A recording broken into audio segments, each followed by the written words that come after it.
Jadi buat lo yang nonton wayang cuma nonton sini sama dagelannya. Ya. Tapi kan gue nek dihujat ini. Oke teman-teman, balik lagi di Guyang di balik panggung wayang. Sekarang tanggal 29 Juni 2020 dan saya mau ngobrol sama Mas Seno. Mungkin dari teman-teman ada yang belum tahu siapa sih Mas Seno itu. Mas Seno itu ya kalau di Solo tuh udah saya anggap inilah kakak saya lah.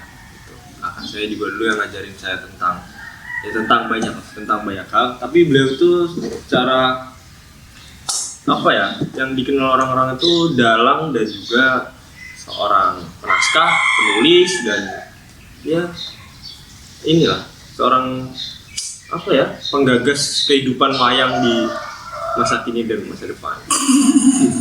Terlalu ngadang-ngadang. Jadi ya itulah paling enggak itu yang saya kenal tentang Mas Seno itu. Gimana Mas? Begitu openingnya mengada-ngada. Enggak. Jangan lupa subscribe ke Datonati. Oh iya, Mas.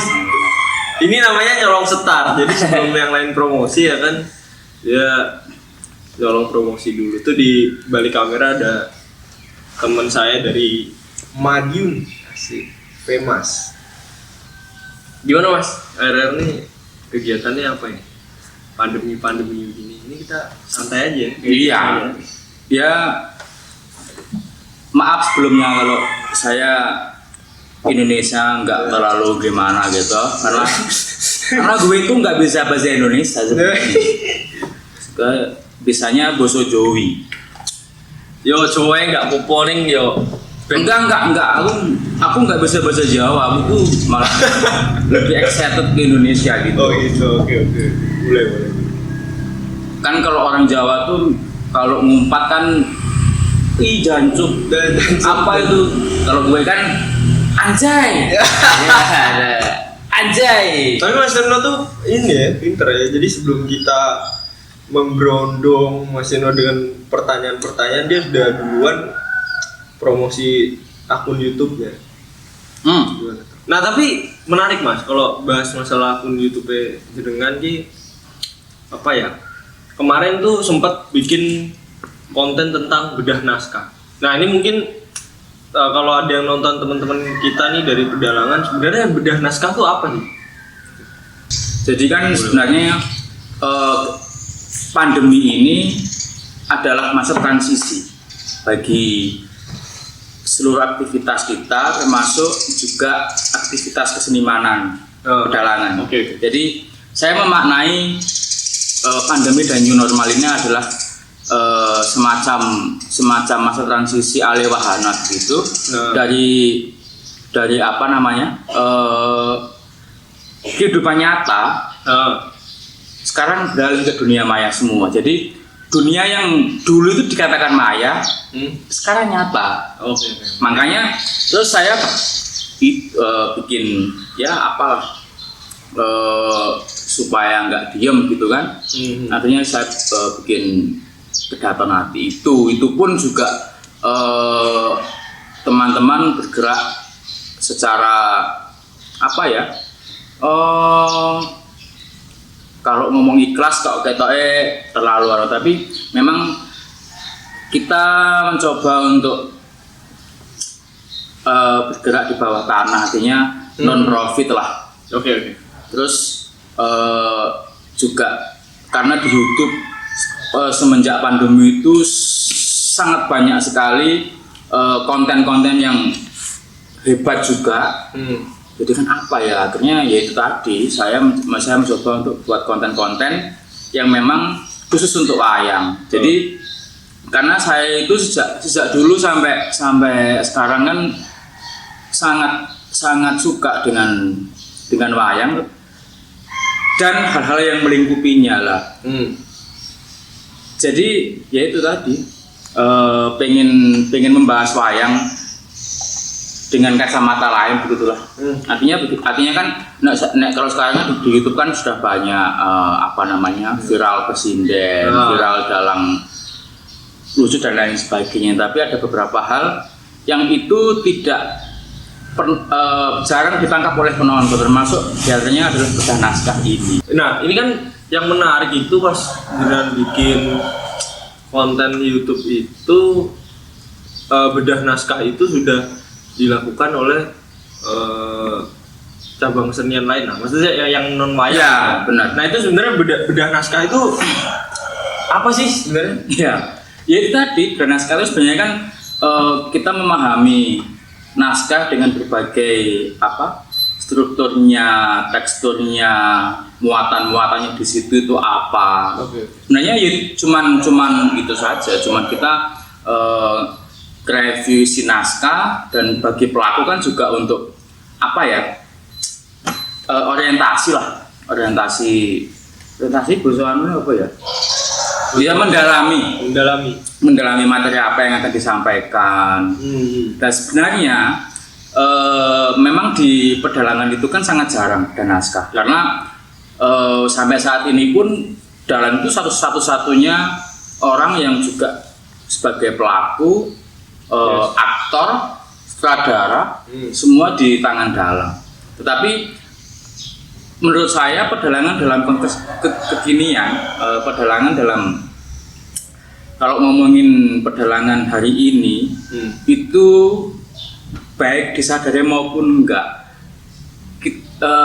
seni wayang itu sudah menjadi kesenian yang kolektif. Oke. Jadi bukan lagi kayak tradisi yang lama ya. Kita sekarang kan banyak tahu ya, kalau ada Dalang itu sekarang punya penata iringan sendiri, itu. Punya kru panggung sendiri, punya lurah yogo atau koordinator sendiri dan lain sebagainya. Itu kan memang udah menjadi seni modern dan kolektif. Nah, bahkan sejak dulu pun keberadaan penaskah wayang seperti Suti Rahmadi, seperti Pak siapa itu yang di Cendrawasih itu kan sudah ada, cuman tidak terlalu diekspos. Itu. Jadi ya bedah naskah ini sebenarnya saya ingin menunjukkan bahwasanya apa yang ada di panggung itu bukan sesuatu yang tiba-tiba. Artinya itu butuh perenungan, itu butuh pertimbangan nilai, itu butuh mempertimbangkan siapa penontonnya, siapa yang menyajikan dan lain sebagainya. Nah, ini menarik karena saya juga pernah ngobrol sama Mas Gunung Raharjo waktu itu, kan Pak Ratno kan bikin naskah yang Sudarsono itu. Oh ya, yang dibukukan itu lah. Nah itu kemudian pertanyaan saya waktu itu, Mas, kan kalau zaman sekarang ini beda sama zaman dulu yang tadi ya Mas Eno bilang. Kalau zaman sekarang kan naskah itu vital banget nih loh Mas. Posisinya kayak kalau misalnya ada dalang atau siapapun yang belajar wayang pertama-tama itu orang nggak kayak zaman dulu. Kalau zaman sekarang tuh sudah pegang naskah gitu, otomatis gitu. Nah itu gimana? Keberadaan penaskah-penaskah itu ada menurut saya kurang dihargai dan ada penghargaan untuk naskah itu sendiri. Makanya kan saya pribadi itu kan pelan-pelan melepaskan diri dari anggapan itu. Artinya udahlah kita demokrasi aja. Artinya kita mengakui, karena kalau ngomong lagi masalah bentuk rujukan dulu, kenapa Dalang itu cenderung tidak memakai naskah? Karena kan teknologi dulu seperti apa sih? Kita nggak tahu. Kalau pewayangan dalam konteks hari ini itu di YouTube semua Dalang ada, semua lakon dilakonkan, penonton lebih jeli daripada Dalangnya sendiri. Nah, soalnya penonton ini sing didelokake akeh dan apa senenge, dari Dalang yang ahli sanggit sampai Dalang yang apapun itu kan ada di YouTube itu. Lalu tantangannya adalah ketika yang disajikan itu semata-mata sama dengan yang lain, itu pasti juga jenuh lah sebagai penonton. Nah di situ kemudian fungsi naskah itu muncul. Di situ kreativitas sastrawan atau apa ya, orang yang mau menulis naskah kan di situ sebenarnya apanya, wilayah kerjanya, fungsinya. Kalau ngomong ke masalah penghargaan itu kita masih pelan-pelan lah ya, maksudnya karena memang hal-hal semacam ini sebenarnya baru dan juga masih belum banyak disadari. Nah, maksudnya bukan ini ya Mas, bukan cuma penghargaan secara materi loh. Iya, benar. Masih ada kecenderungan untuk gengsi menyebut, mengakui siapa yang membantu untuk merumuskan ide-ide itu makanya itu harus kita hilangkan pelan-pelan, dan kita nggak bisa terus apa namanya, saya sendiri kayaknya kok apa ya, nggak bisa membayangkan kalau tiba-tiba wayang yang dipentaskan di mana gitu nanti disebutkan dalang oleh Ki Brian, naskah oleh siapa gitu kan, mungkin juga masih belum lazim kan. Oh iya. Tapi kan anaknya belum lazim kan karena tidak pernah ada yang memulai. Ya. Nah, kita harus memulai. Sebagai generasi muda milenial, jangan lupa guys, sastra Kedaton Ati. Wah, ternyata mau promosi lagi. Ya, tapi nggak apa-apa lah, saya juga aku ini sih Mas, aku menikmati naskah-naskah sampai ya juga, termasuk yang beberapa kali dengan wayang sendiri. Nah ini lucu loh, maksudnya kita kenal udah berapa tahun ya Mas? Iya, 45 tahunan. 45 tahun ya. Aku juga dulu pernah satu kontrakan sama Mas Eno. Gini, Mas Eno. Nah ini mungkin banyak orang tahu ya. Tapi gini, Mas Eno sebagai penaskah wayang kulit, ketika mayang sangat males bikin naskah. Bener gak tuh? Iya, soalnya anu loh, itu bukannya saya malas, tapi saya tuh ada kendala di mata. Kalau harus membaca bungkuk gini kan kesulitan. Tapi sebenarnya saya sedang melatih saya sendiri untuk naskah itu ada di diri kita lah. Artinya tidak selalu harus dilahirkan sebagai teks gitu kan. Dan melatih ke situ, tapi kenyataannya juga belum sampai ke sana, masih latihan. Itu sangat unik. Saya dulu pernah nanya gitu, kenapa Mas kok kalau wayang nggak bikin naskah dulu? Kan kalau kebanyakan dalang kan, apalagi punya passion di bidang sastra gitu, sebelum wayang bikin naskah dulu. Kok Mas Eno kok nggak bikin? Jawabannya aku males ya. Iya. Karena saya nggak begitu bisa mocok dengan jarak jauh gitu loh. Tapi saya tetap sama Mas Bian. Artinya yang saya tulis itu kan adalah endapan-endapan yang ada di diri saya. Oke. Artinya kan saya sudah menyimpan itu di sini dan di sini gitu loh. Jadi ya gue sih melatih kepekaan saya, juga melatih apa aku dewe untuk itu. Loh, kok gitu? Penjual buah itu jarang loh yang makan buah dagangannya itu kan jarang. Masa iya? Iya. Karena petani apel di Malang itu, yang dimakan justru malah apel-apel yang sortiran. Alasannya? Ya, karena dia ingin menyajikan yang terbaik untuk orang lain. Oke. Udah. Quotes of the day. Dapetin mana tuh? Baru pernah denger sih. Ya ini improvisasi kan jenis naskah kayak gini. Wah.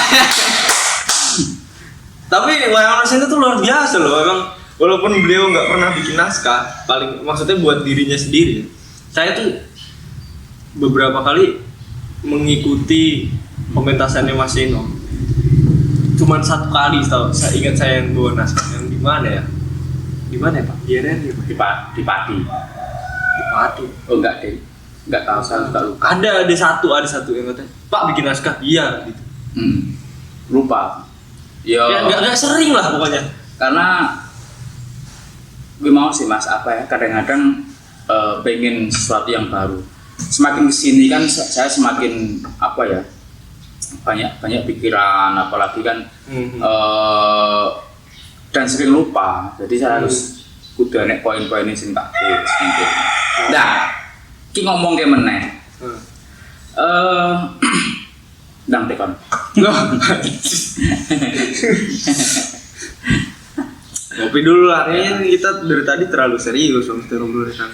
Soteng ning pendopoku kabeh nyepaki aku, engko nek YouTube mau payu kowe sing entuk AdSense. Lah itu politik, Bos. Mas kok pidato nanti kok orang Bu di sini Mas. Enggak, itu atau belum ya. Tapi saya saat ini mau mikir pidato nanti ki mung sebagai lab virtual gitu. Artinya kebetulan saya sejak kuliah itu seneng apa seneng dolan. Jadi nek dolan nang Magelang iki untuk kabar nek ning Temanggung ngono nek wayang kedu. Tak parani.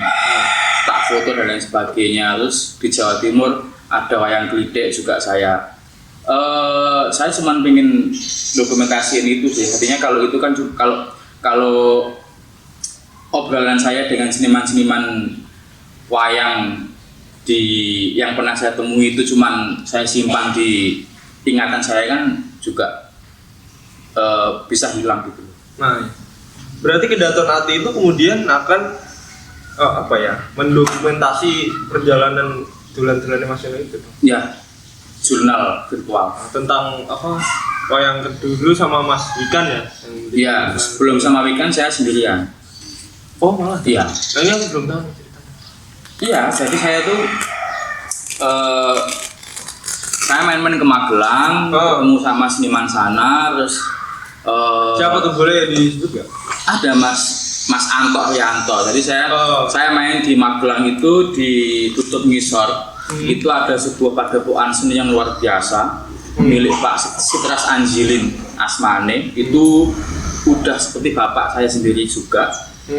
Satu ketika di sana itu ada pementasan wayang Jogja, tetapi di sela-sela itu ada aku ngerasa aneh gitu. Aku ngerasa aneh. Ini suruh apa? Ini Jogja dudu, nek Solo dudu. Serepeke kok suwe iki rumangsaku koyo ndak biasane, koyo dudu Jogja biasane. Tak tanya, Mas iki jane iki wayang apa kaya ngendi? Oh iki kedu iki sing opo? Kedu iki wayang sing paling tuwa. Tahun piro iki, Mas? Tahun berapa? Itu tahun 2012-an. Wah, udah lama ya. Aku belum kuliah loh. Iya. Terus kedu lho. Kedu wayang apa? Kedu iki sing paling tuwa maksudnya iki sebelum era Giyanti adanya kedu itu. Iya. Jadi ini Mataram asli, artinya Mataram yang paling lama di situ. Terus dadelane si anak ora, dalane mung karo siji. Pak Legowo, Asmane, Pak. Ya wis malaku. Dari itu saya akhirnya punya keinginan saya harus sampai di depannya Pak Legowo entah kapanpun. Terus seling beberapa waktu gitu saya main ke depannya Pak Legowo, ya ngobrol masalah wayang kedu itu dan ternyata Pak Legowo sendiri merekonstruksi wayang kedu itu juga baru-baru saja.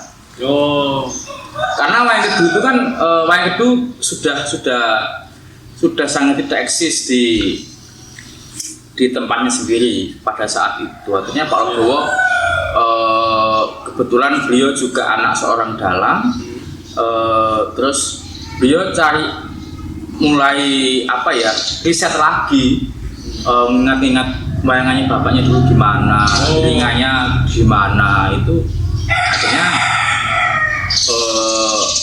ketemu lagi yang namanya wayang kedu itu.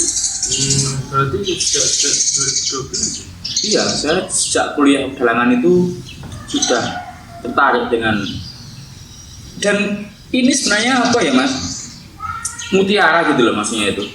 Mutiara. Artinya kalau bukan kita yang dudah, bukan kita yang membawa di ranah akademis kampus dalam artian itu kan siapa lagi gitu loh. Jadi saya dulu paling yang sampai berbesmili sampai nangis itu ketika saya lihat wayang Kedu tua itu di Tening. Oke. Tening Temanggung itu ada seperangkat wayang Kedu yang katanya yang beliau pemiliknya saat ini itu Pak Siswowisono Asmane itu merupakan keturunan Panjang Mas yang ke 10 kalau nggak 11. Oh berarti ada ini ya? Ada iya masih ada silsilahnya. Dan di sana itu wayangnya itu masih menggunakan prodo mas, gapetnya sungu abang sing tanpa sambungan kayak, bahkan ada satu wayang yang gapetnya pakai gading. Wah, artinya kan ya secara logika ya, maksudnya cara bodone kan di desa di pucuk gunung sana kan kok mukal enek wayang prodo.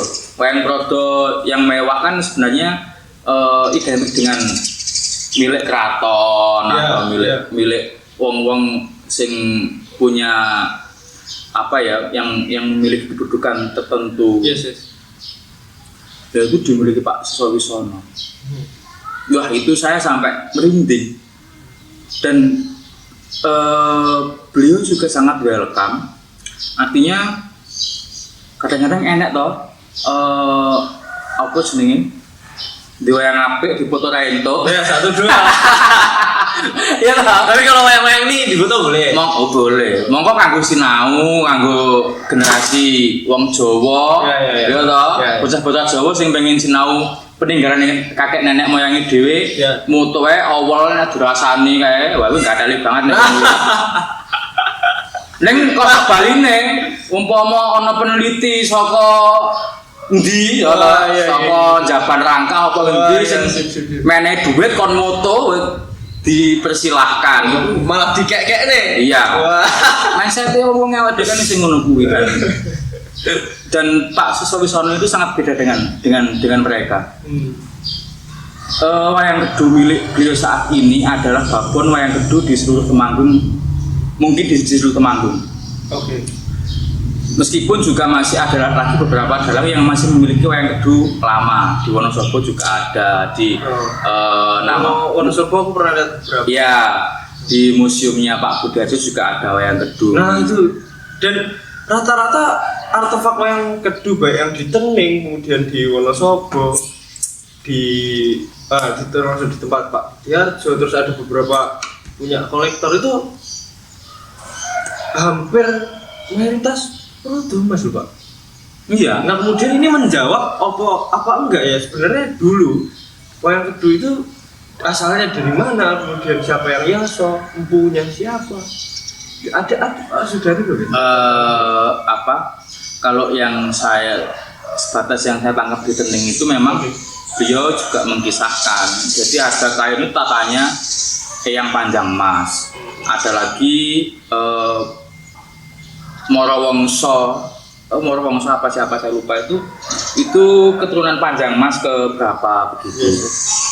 Tapi kalau secara pasti kan juga karena kalau di sana Mas Brian itu juga ada semacam bumbu-bumbu mitologi gitu loh. Oh, contohnya. Jadi Pak Siswowisono itu juga pernah cerita kalau wayang itu pernah juga hilang atau bagaimana ketika leluhurnya atau kakeknya atau bapaknya saya lupa itu dalang di Gunung Kelir apa kalau namanya namanya itu apa saya lupa di sana. Tapi dan ketika diweling itunya bapaknya atau mbahnya itu diweling. Sakwise mayang, sakwise nampa bayaran iki kowe mlaku pitung jangkah aja noleh. Oh iya. Dilalah noleh.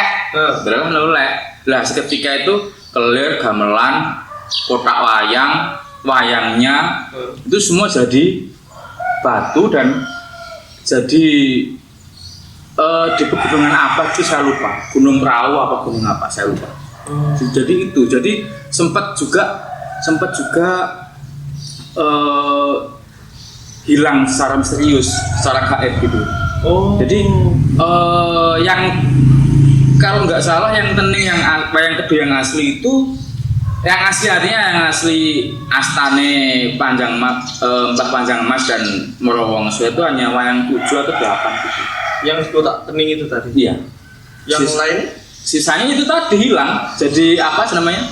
Jadi batu, jadi gunung itu. Tapi kan aku kira di tening itu komplit Mas. Iya komplit. Tapi kui tambahan-tambahan loh. Lah sebelum berangkat si kakeknya Pak Suwisono ini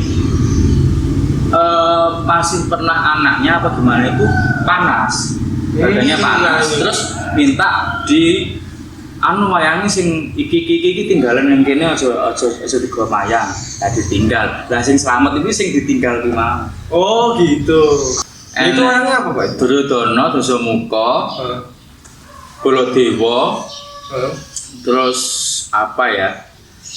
Saya lupa pokoknya ada 7. Kalau pokoknya tokoh-tokoh semua itunya wayangnya itu. Beruntung sekali. Sampai ke situ. Ini jadi asik bahas kedua ya. Tapi nggak apa-apa ya. Ini kan ya juga biar. Ya, tapi ya makanya itu saya harus buka-buka lagi catatan saya kalau ini tadi itu dikhususkan untuk kedua sebenarnya. Tapi mau saya elingku, tapi saya menyatat semua. Ya kedua ini tapi mulai banyak yang ini ya Pak. Mencari tahu lagi, menggiati. Ya. Dan sekarang alhamdulillah. Karena Pak Legowo tadi itu mau merekonstruksi lagi itu, akhirnya wayang gedut eksis lagi dan pada akhirnya juga sering dipentaskan di instansi pemerintahan, di Temanggung sana. Akhirnya itu positifnya. Aku kemarin sempat dapat kabar gimana ya, tapi ada berita atau artikel online yang menyangkut kedutaan itu apa ya itu ya? Kalian pernah tahu nggak? Entah aku mau dapat penghargaan apa gitu loh. Iya. Ada acara ini. Dari Pepadi kalau nggak salah. Iya. Sama apa dinas juga ya? Mas Eno itu selain naskahnya, selain apa lagi wayangannya, Mas Eno itu seneng koleksi wayang. Itu yang iya tuh saya dalam koleksi wayang. Enggak semua, apa mah ketipu, malah jadi penyanyi dangdut malah. Tapi enggak semua, walaupun mayoritas seneng koleksi wayang. Tapi Mas Eno itu selera wayangnya bagus gitu. Saya belajar mengoleksi wayang salah satu juga dari Mas Eno.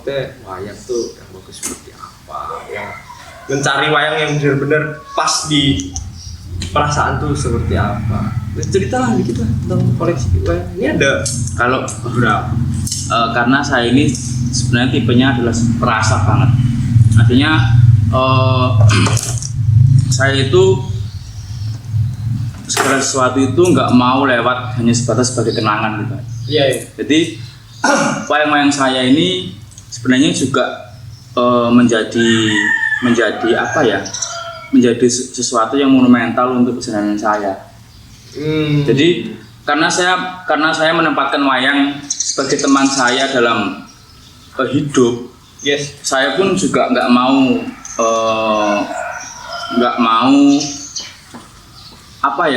main-main dalam termasuk membuat wayang. Nggak main-main dalam ukuran saya maksudnya. Dan juga belum tentu bagus untuk orang lain, tapi bagi saya setidaknya ya ini kemampuan saya gitu sementara ini itu. Jadi ya itu tadi saya juga dari dulu juga ada seorang teman yang mengingatkan saya kalau gawe wayang ki aja kesusu, gawe wayang ki siji ning sing permati. Pertama itu, tapi Setelah itu saya menyadari kalau ya perjalanan hidup saya itu terekam oleh wayang-wayang yang saya miliki saat ini. Jadi ketika saya pertama masuk SMKI dan menjelajahi belajar untuk bikin wayang itu saat ini saya pertama-tama seneng saya pertama-tama TA lakon Kumbo Karno itu pada akhirnya saya bikin wayang Kumbo Karno itu saksi TA saya dan pada saat dan itu juga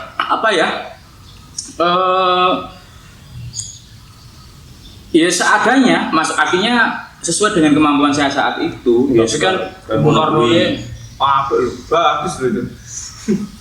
Ya, tapi belum tentu bagus buat orang lain. Oh iya. Terus ketika saya itu kan juga tipe orang yang suka baperan.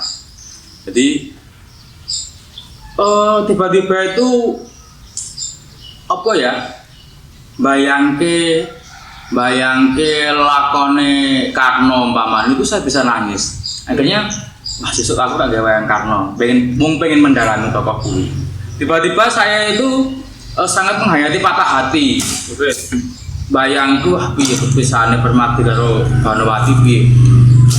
Bikin Banowati sampai seperti itu. Terus termasuk saya juga jadi saksi perjalanan saya. Saya sowan ke salah satu penata senior di Klaten. Yes. Itu awal perkenalan kami dan saya merasa iki kudu enek seksine. Lah seksine sapa?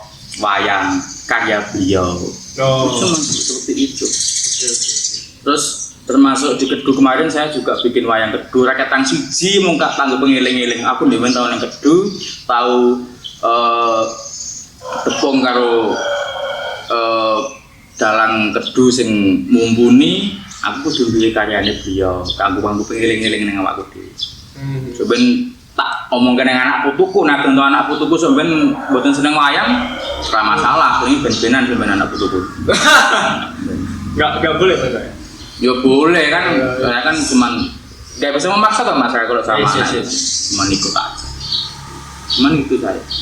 Paling tidak kan walaupun ya kita sih maunya kalau kita suka wayang kan anak cucu itu ikut suka wayang gitu kok. Tapi sekalipun enggak kan ada nilai-nilai kehidupan yang dulu sudah dijalani oleh dan juga bikin wayang itu bukan sekedar saya bisa natake lalu saya bisa mulaske enggak, tapi ada perjuangan. Saya dulu bahkan sampai sekarang mungkin ya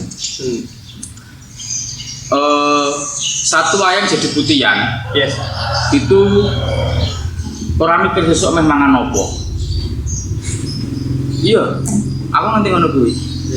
Sak dino iki mulaske wayang dan jadi itu saya nggak pikir seminggu ke depan saya makan apa, saya nggak. Artinya yo dipasani ning mergo kahanan posone. Jadi bukan diniatkan gitu, tapi puasa tapi saya yakin Tuhan nggak akan menutup mata. Itu kan semata-mata karena kecintaan itu tadi. Iya. Dan keringkihan manusia atas nafsu-nafsu yang untuk mengejar keduniawian. Saya dulu pernah dimarahi sama ibu saya. Ibu saya kan orang Surabaya. Kamu itu kok bikin wayang aja, kok uangnya buat makan. Saya jawab, daripada uangnya saya buat beli alkohol kan juga jadi dosa untuk saya. Padahal beli wayang alkoholnya dibeliin temen. Tapi ya inilah selain wayang baru ya. Jadi kalau kita bilang Mas Eno bikin wayang, tapi juga mengkoleksi wayang lawas. Contohnya wayang ini beli apa paringan? Itu paringan dari Pak Suyanto. Ini juga Pak saya juga ya. Ini juga semacam apa ya? Ndoro Gasih menurut saya. Ndoro Gasih itu kebetulan, tetapi bukan semata-mata kebetulan. Yes. saya selesai tesis nulis wayang Jawa Timuran, Ya. lalu dihadiah wayang ini oleh beliau. Wah, ini keren. Nah ini unik loh Pak, dan apa ya? Kadang-kadang tanggapan kesan orang awam terhadap Jawa Timuran, bahkan saya juga ketika dulu awal-awal mengenal Jawa Timuran itu wayangnya tagal, terus apa ya, gapitnya penjalin, gapitnya rotan. Tapi kesan-kesan seperti itu semakin saya belajar itu ternyata tidak mutlak seperti itu. Nah itu termasuk juga di wayang ini. Nah jadi mungkin ada sedikit data tentang wayang ini dari bentuknya, karena ini wah ini mapan. Kalau ngomongin Jawa Timuran di wilayah Madura yang kebetulan juga memiliki keraton dan juga berhubungan dengan keraton Solo, artinya itu kan pernah besanan dengan keraton Solo kan? Iya. Itu rata-rata wayangnya sangat bagus, baik penggunaan apa ya, bahan pewarnanya, terus penggunaan gapitnya itu sudah sangat bagus. Tapi kan sebenarnya yang perlu lagi juga diketahui dan disadari itu kan wayang Jawa Timuran yang berkembang itu kan memang kesenian rakyat. Ya. Artinya ya wayang Jawa Timuran sing seperti yang jenengan ngentikake dengan gapit dan lain sebagainya itu kan bukan karena ketidakmampuan dalang, tetapi yaitu keluguan masyarakat Jawa Timur. Yes. Itu keluguan rakyat. Artinya itu adalah cerminan rakyat yang sederhana apa adanya. Artinya mereka tidak butuh sesuatu yang mewah, tapi bagaimana dari sesuatu yang sederhana itu bisa menghasilkan sesuatu yang megah. Nah, itu kan yang ada di yang kita tangkap di masyarakat kita kan itu sebenarnya. Jadi memang bukan produk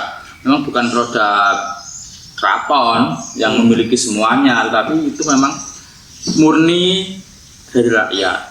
Itu yang menarik. Tapi kalau wayang Jawa Timuran sekarang Mas Brian,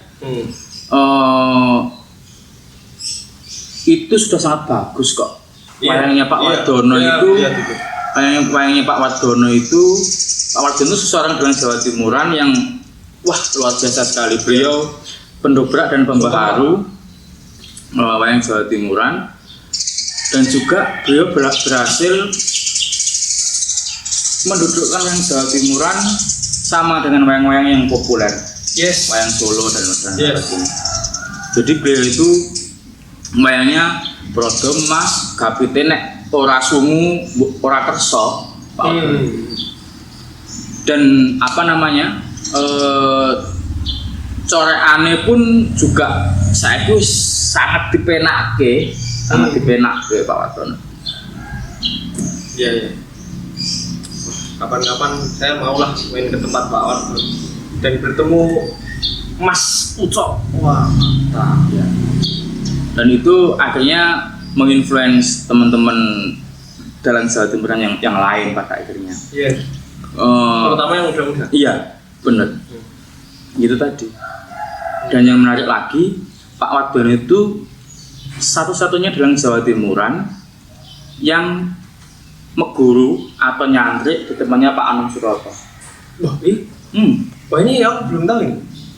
Baca tesis saya. Kapan-kapan ya. Mas boleh lah antar bocor-bocorin dikit tuh di Kedaton Ati tentang ya itu tadi. Bisa. Dulan-dulannya Mas Ino. Boleh lah aku temenin lah. Aku ini ya sih cukup apa ya, berpotensi bisa masuk di Kedaton Ati nggak sih? Tidak. Oh nggak bisa. Apa ya? Karena saya sangat selektif kalau mau. Oke. Ya maaf loh ya. Nggak apa-apa. Iya. Sudah biasa menerima penolakan. Mas, Apa? Satu pertanyaan yang kayaknya aku belum pernah tanya ini di offline. Ya. Seberapa suka Dum Kar?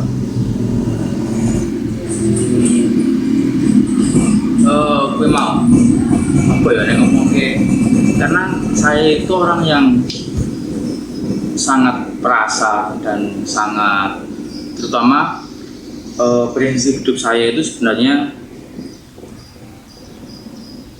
apa ya yes sak mabiopanan artinya Ular kambang. iya saya Citai. itu setidaknya itu yang saya rasakan.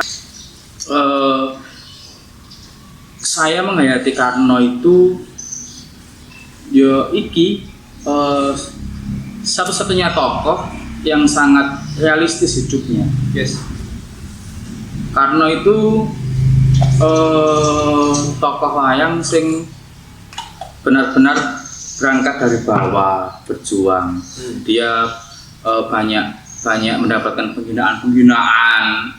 Terus dia juga berjuang mulai dari anak kusir sampai menjadi seorang adipati. Itu menurut saya paling itu sih paling apa ya delalah itu yang menurut saya yo delalah apa ya saya rasa punya mungkin kesamaan rasa gitu tapi itu kan nek mengesamaan rasa kan sebenarnya itu juga saya dapatkan di tokoh-tokoh yang lain karena menurut saya memang wayang itu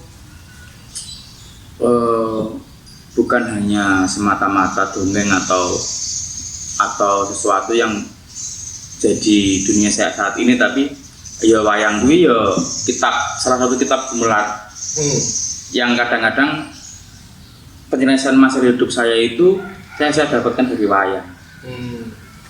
Itu hubungannya sebagai wayang sebagai teman tadi. Iya. Bagus.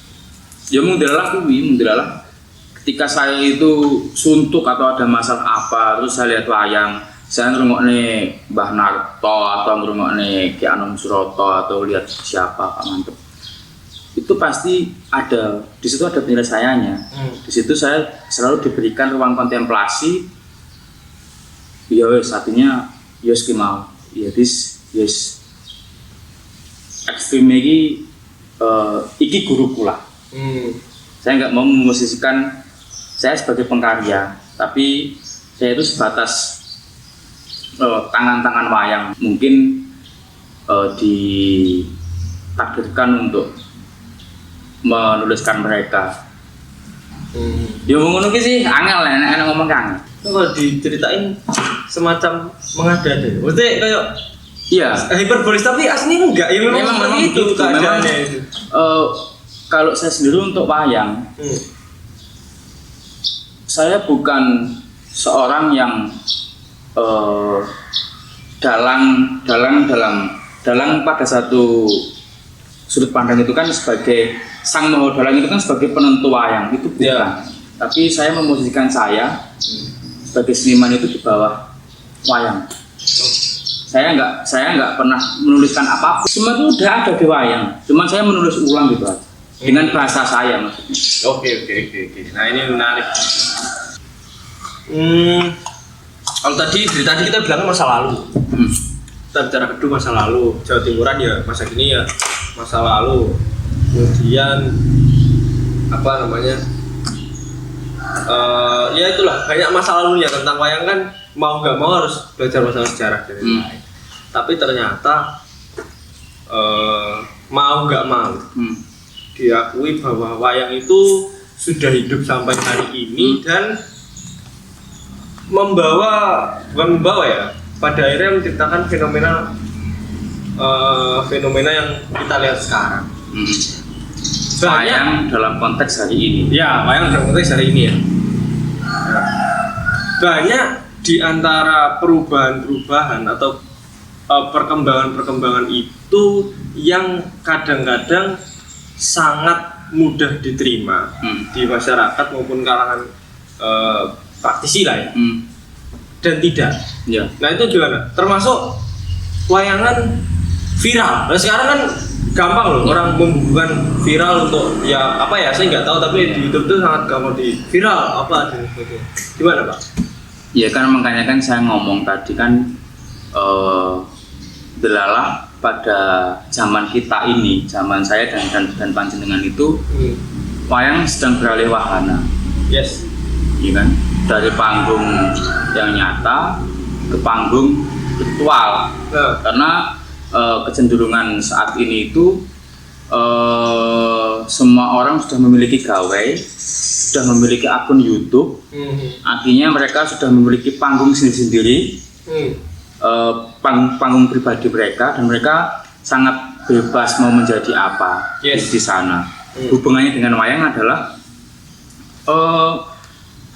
mereka lebih bebas memilih, mereka bisa melihat dimanapun, kapanpun, sesuai dengan kemauan mereka, dan memilih dalam model apapun. Nah, masalahnya adalah sebenarnya saat ini kalau kita ngomongkan tradisi, itu mindsetnya jangan selalu dibawa ke masa lalu. Ngomong masalah tradisi jangan selalu dikaitkan dengan pakem. Lah, kadang-kadang wayang itu menjadi sangat membosankan ketika terbelenggu dengan istilah tradisi itu sendiri. Padahal tradisi kan sangat sangat luas tafsirannya. Yang baru dulu adalah yang tradisi saat ini. Bisa jadi yang baru saat ini adalah tradisi di masa yang akan datang. Jadi kan ya itu tadi konsep Kinarto Sabdo yang pernah ngendika no zaman kelakone itu sangat relevan sebenarnya. Itu Mbak Narto ya? Mbak Narto. Tahu saya. No zaman kelakone itu sangat relevan menurut saya.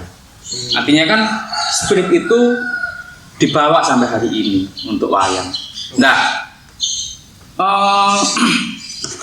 kalau ngomong ke eksistensi lagi, ngomong ke viral dan lain sebagainya itu kan kadang-kadang melihat kesenian dan berkesenimanan itu kan jadi seolah-olah tesa antitesa, mapan dan tidak mapan.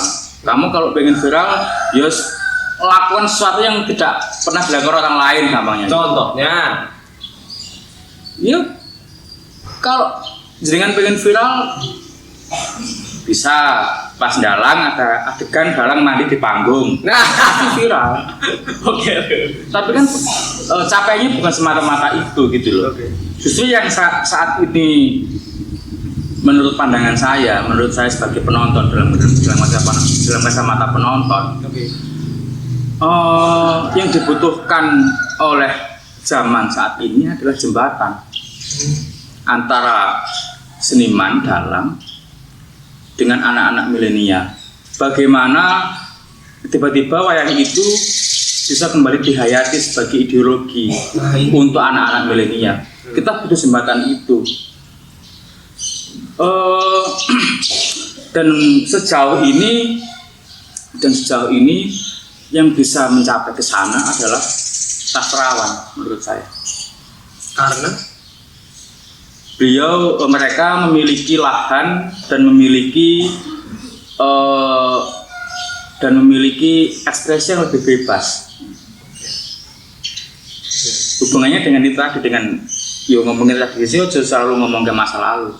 Tapi awak dhewe kudu wani menciptakan spirit tradisi baru dengan sudut pandang dan dunia kita loh. Saya kok gampangan ngene wae. Film kuwi itu selalu ada kok yang mengutip quotesnya. Oke. Iya kan? Tapi kenapa di wayang jadi jarang? Iya juga ya. Artinya kan baru menyadari ya. Iya, artinya kan kita sedang butuh jembatan untuk itu gitu loh. Dan seharusnya memang jembatannya itu ya kita, anak milenial yang hidup pada hari ini, pada zaman ini. Dan kemudian Instagram, YouTube itu turut membantu itu. Dan seharusnya digunakan secara maksimal sekarang. Betul. Itu dia untuk teman-teman segera lakukan sesuatu dengan YouTube Anda, tapi kayaknya nggak usah bikin konten banyak-banyak karena akan menjadi saingan kami. Betul ya? Iya. Dan itu tidak akan berguna. Tidak akan berguna. Dan Anda tidak akan kaya raya. Karena yang kaya biar kami aja. Uwi sananya nek ngomong ke masalah apa seni wayang kuwi. Makanya kuwi aku kalingan ngendikane Mas nang HP. Nah, Ketika di Pandaan ada workshop penulisan naskah. lo di Surabaya ya? Di Pandaan malam.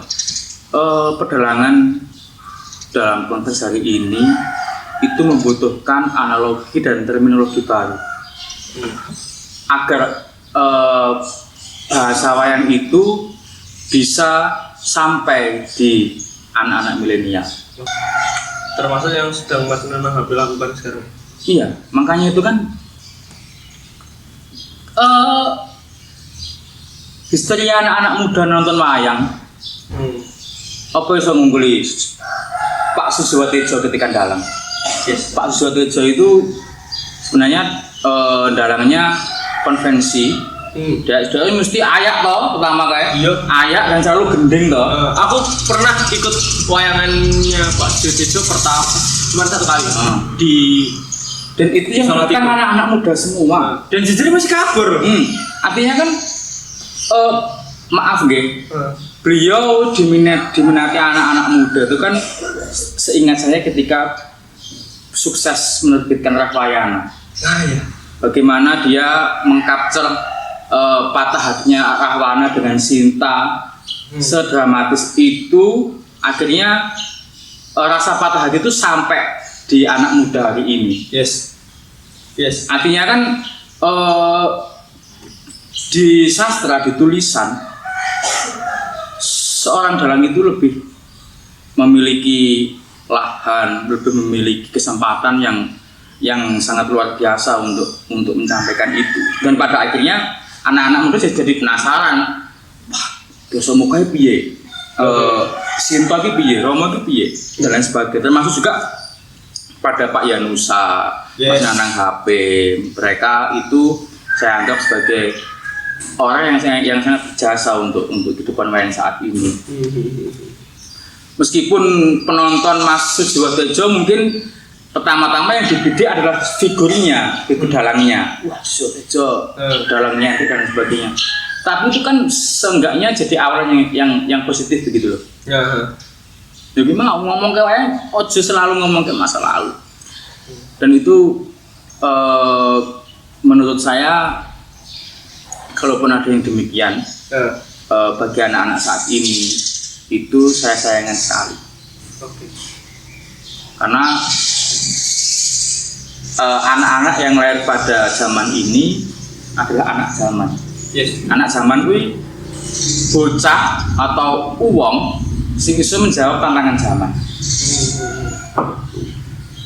Nah, Mas Eno ini juga dulu waktu aku awal-awal kuliah lah sekitar tahun 2015-an itu salah satu orang yang mengajarkan aku bahwa membaca buku itu penting. Tapi waktu saya satu kontrakan sama Mas Eno 1 tahun ya, aku nggak pernah lihat dia baca buku. Fenomena macam apa ini? Ini loh Yan. Kadang-kadang ya. Aku jadi lucu ya ketika enek wong sing ngomong minat baca buku menurun. Yes. Gitu. Padahal semua di sini tuh ada gitu loh. Wong maca artikel apapun di HP itu semua ada. Orang saiki ora perlu buka buku kecuali untuk sesuatu yang memang belum ada di Google. Yes. Aku setuju sih. Lah iya, jadi ini tapi ini lucu. apa ya? Ya, aku saya pun sebenarnya juga nggak terlalu suka baca buku. Artinya ini aku seneng tuku. Oh ya. Seneng Sama oke. juga kalau ada. Karena nek tuku buku kuwi suwe-suwe nek kanggo karo buka wis semepat. Loh. Oke. Dan aku itu paling benci di perpustakaan sebenarnya. Oh iya? Karena? Orang itu udut. Iya. Makanya neng kampus tuh aku kudu duwe buku kabeh sing penting-penting itu kudu tak duweni kabeh. Biar bisa Aku bergantung perpustakaan gitu. Karena berkelas. regane kan nek aku kan sangat menikmati maca buku dengan minum kopi sambil merokok rembayangkeun. Sangat menikmati. Tapi Oh iya. justru momen sing nikmat itu nggak bisa saya dapatkan di perpustakaan. Ironis toh. Ya udah akhirnya aku butuh di perpustakaan Ya dhewe. salah kita sendiri ya, sebenarnya kenapa kita merokok gitu. Tapi bawa minum juga nggak boleh gitu. Makanya gue Udah baca buku. betapa siksanya. Hmm. Kadang-kadang Indonesia ini lucu. Nah, iya. Penggagas ideologi kita Bung Karno Hmm. sing membangun negeri kita Pak Presiden kita Pak Harto itu perokok loh. Oh iya. Bisa jadi Bung Karno tanpa menghisap rokok beliau nggak dapat inspirasi tentang Pancasila. Oh iya. Bisa uga loh. Barangkali. Bisa uga intik Pancasila lagi pas Bung Karno dengan nyerutu atau dengan rokok gitu kan. Apa ya? Aha. Tasoma. Oh iya. Pancasila. Wah, masuk itu. Oh iya bisa jadi. Karena kecenderungan perokok itu kan berpikir sambil. Iya. Tapi kok saat ini kok perokok dianggap berdosa dan lain sebagainya. Terus piye kabare limbah pabrik, asap serobong pabrik sing apa jenenge? Sing mari penyakit itu gimana kabarnya? Iya. Iya. Delawak dhewe rokok ya tuku-tuku dhewe, sumet-sumet dhewe. Lucu kan? Iya. Iya sih. Itulah kalau ya masalah. Ya itulah kalau bicara wayang itu sampai kemana-mana gitu. Iya. Pak, tapi menurut jenengan ya, karena kan ini idealisme setiap orang kan nggak sama. Kita bicara lah sekarang wayang dan profesi. Iya. Menurut jenengan gimana? Apakah wayang itu ya biar seperti ini saja, maksudnya hanya dari hati ke hati, atau boleh sih sebenarnya wayang itu menjadi entah dalang, entah pengrawit, entah penata, entah apapun, menjadi sebuah profesi yang ya memang diperuntukkan untuk profit, pemasukan. Saya kira kita kudu ngomong dua sisi. Yes. Artinya karena saat ini eranya wis industri. Ya. Seni kesenian itu sudah menjadi komoditi, sudah dikemas demikian rupa, sudah apa namanya, ya tahu sendirilah dalang-dalang itu atau seniman lain Yes. banyak yang menentukan tarif dan sebagainya. Itu kalau saya sih nggak masalah. Enggak Pak. Tapi kalau saya pribadi ini mohon maaf, yang saya pelajari dari kesenian itu sebenarnya adalah nilai persembahannya. Artinya Yogi mau seniman itu bukan mengenai apa yang didapat, tetapi apa yang bisa dipersembahkan untuk kehidupan. Kalau saya itu, kalau Yon Dilalah juga saya juga tidak terlalu payu toh. Jadi biasa sambatan biasa. Tapi juga bukannya tidak mungkin kalau setahun 2 tahun lagi Dilalah saya laris dan sangat sombong, itu kan sangat mungkin itu kalau itu. Ya. Tapi ada rencana untuk menjadi sombong? Ya, selama ini sudah ada. Dan sudah mulai diri? Iya, saya sudah mulai latihan, sudah. Tapi ya tadi cuma nunggu timingnya aja lah. Jadi kalau besok jenengan sudah sombong nggak mau lagi kayak gini-gini? Iya paling enggak ya ada tarifnya lah per jam atau per menit gitu. Benar. Tapi kalau ya itu tadi untuk panjenengan ini berarti wayang ya apa? Ya kan jenengan kan ya. Mayang kuwi teken sing nuntun aku wis. Oke. mungkin dalam berbagai hal ya lahir ya batin nanti. Saya hari ini bisa menyelesaikan kuliah sampai saat ini ya sesuatu yang tidak pernah saya bayangkan sebelumnya. Itu kan juga karena wayang.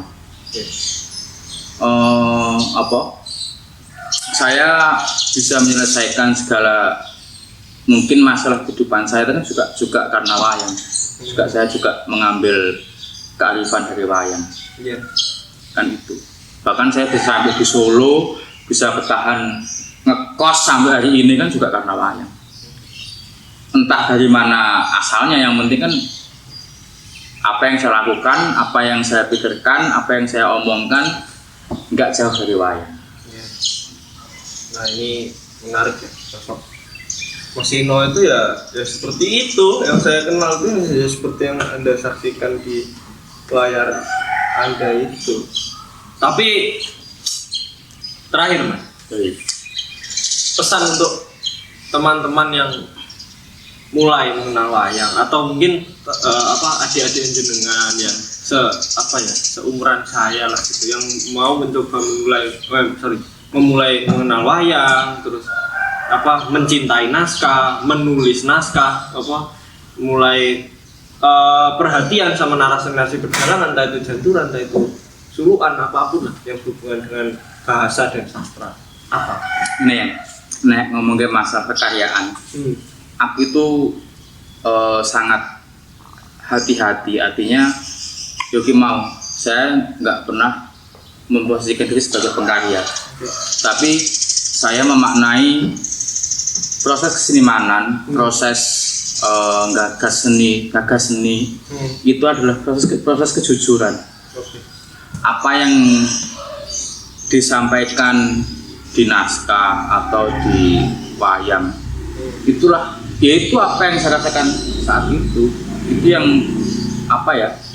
itu yang saya tuangkan itu adalah apa yang tak pahami dan apa yang saya rasakan hingga hari ini. Sudah, seni adalah kejujuran bagi saya, karena sangat nggak bisa diapusi wong seniman gue. Tiba-tiba anak kecil ngomong ke masalah orang dewasa, itu kan kelihatan banget, dan sangat tidak mungkin lah. Posisi seni ya di situ itu. Artinya nggak ada yang bisa dibuat-buat, nggak ada yang bisa didramatisir. Kalau ingin mencintai wayang, ya cintailah dengan bahasamu saat ini. Main janturan yuk, nggak apa-apa dengan bahasamu saat ini, seadanya nggak apa-apa. Kalau aku sih. Itu ya. Art is jujur apa? Jujur apa? Art is reality. Reality show. Reality show.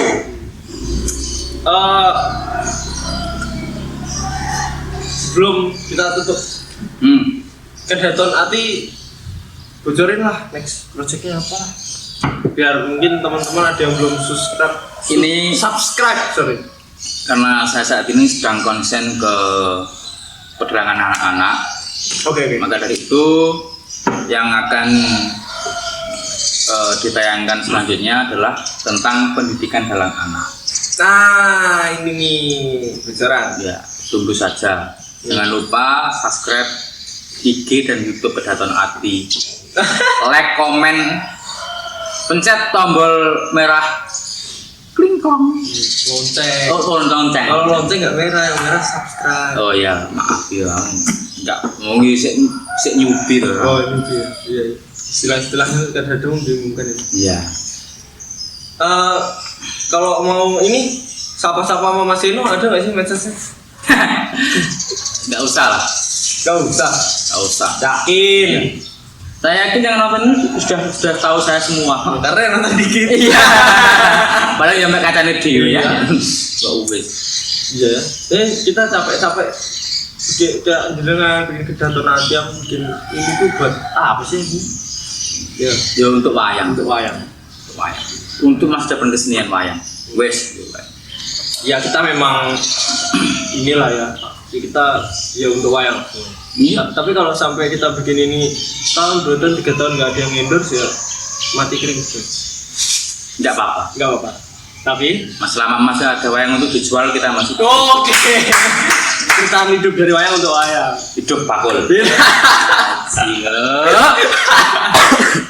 Oke, ini soalnya kalau aku ngobrol sama Seno itu susah sebenarnya kalau di penggak itu apa bahasa Indonesia nya apa? Dibatasi waktu gitu. Tapi ya karena ini berarti takutnya penontonnya jenuh ya kalau Iya. ngomong terus gitu kan ya. Jadi ya saya kira sampai situ Mas, makasih ya. Sama-sama. Jangan bosan ngobrol gini. Siap. Tapi habis ini kita ngobrol juga, tapi mungkin nggak terekam aja. Soalnya ini obrolannya setelah ini bawah tanah. Iya, Rahasia. makrifat gitu. Tentang makrifat berat. Kalau mau ngobrol sama Mas Ino ini tentang makrifat harus Silakan hubungi link di bawah ini. nanti medsos sendiri tak taruh di deskripsi. Nanti ada yang mau sama-sama. Malu. Terus ya udahlah, itulah ikhlaskan aja. Ya wes lah. Oke, teman-teman gitu dulu ya. Di pertengahan tahun 2020 ini tentang wayang hari ini, dan barangkali nanti yang didokumentasikan di sini bisa berguna.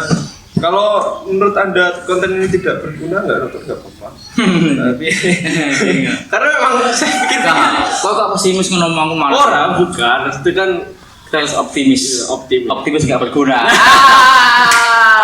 Maksudnya kan nggak semua apa ya penonton YouTube itu nonton masalah wayang, tapi Iya. ya saya pikir Ya, ini suka adalah sih delok sinden ngono lho. ini sebuah ya inilah Dagelan apa ya oke. rekam. Tapi mereka digital. sing nonton wayang hanya nonton sinden dan dagelan itu adalah penonton wayang ya katakanlah kelas. Tapi kan kalau kita nonton sinden cantik kan juga suka juga. Suka. Tapi Ya tapi kan suka. Jadi buat lo yang nonton wayang cuma nonton sinden sama dagelannya. Ya.